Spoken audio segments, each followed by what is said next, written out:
वक्फ संशोधन बिल पर मुस्लिम और हिंदू संगठनों के बीच क्यूआर कोड के जरिए चल रही वोटिंग की जंग ने एक नया मोड़ ले लिया है।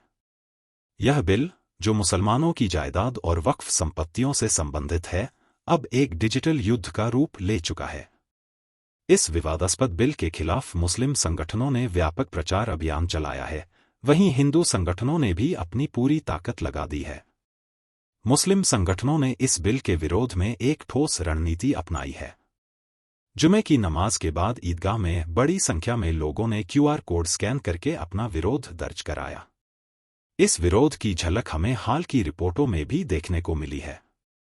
जैसे कि पिछले दिनों एक रिपोर्ट के अनुसार वक्फ बिल के विरोध में मुस्लिम संगठनों की लामबंदी का असर यह हुआ है कि अभी तक 1,65,00,000 से ज्यादा मुसलमानों ने मुस्लिम संगठनों द्वारा जारी किए गए क्यूआर कोड को स्कैन किया है। इसके अलावा मुस्लिम संगठनों ने इस बिल के खिलाफ एक मजबूत मार्केटिंग स्ट्रेटेजी भी अपनाई है, जिससे उनकी आवाज को ज्यादा से ज्यादा लोगों तक पहुंचाया जा सके। दूसरी ओर हिंदू संगठनों ने भी अपनी ताकत लगानी शुरू कर दी है। हाल के दिनों में हिंदू संगठनों ने गली मोहल्लों में क्यूआर कोड प्रचारित करने की कोशिश की है। गणपति पंडालों से लेकर चौक चौराहों तक क्यूआर कोड चिपकाए गए हैं। इस बाबत एक रिपोर्ट में कहा गया है कि बीते 24 घंटे की हिंदू संगठन क्यूआर कोड लेकर गली मोहल्लों में जा रहे हैं। ऑटो रिक्शा पर भी क्यूआर कोड चिपकाया गया है।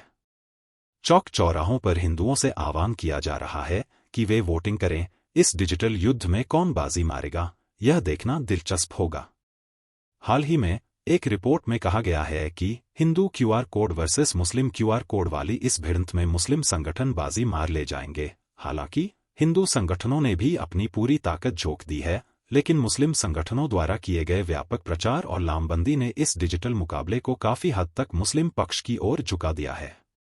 अब जबकि क्यूआर कोड के जरिए वोटिंग की लास्ट डेट नजदीक आ चुकी है, यह देखना होगा कि अंतिम स्कोर क्या होता है।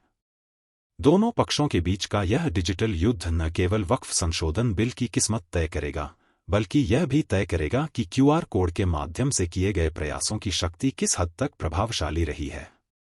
इस पूरे परिदृश्य में वक्फ संशोधन बिल पर क्यूआर कोड की जंग एक महत्वपूर्ण मोड़ पर आ गई है। हिंदू और मुस्लिम संगठनों के बीच की यह डिजिटल लड़ाई अब यह तय करेगी कि वक्फ बिल का भविष्य क्या होगा और किसका पक्ष इस डिजिटल युद्ध में भारी पड़ेगा। जुमे की नमाज के बाद ईदगाह में बड़ी तादाद में लोगों ने स्कैन करके अपना विरोध दर्ज कराया है। मुस्लिम लोग जितने भी हैं, हम लोग ने इसको ज़्यादा से ज़्यादा आगे फैलाया कि इसको ज़्यादा से ज़्यादा इसका विरोध हो सके। हमें उम्मीद है कि करोड़ों की तादाद में इसके खिलाफ जॉइंट पार्लियामेंट्री कमेटी तक अपनी राय जाएगी।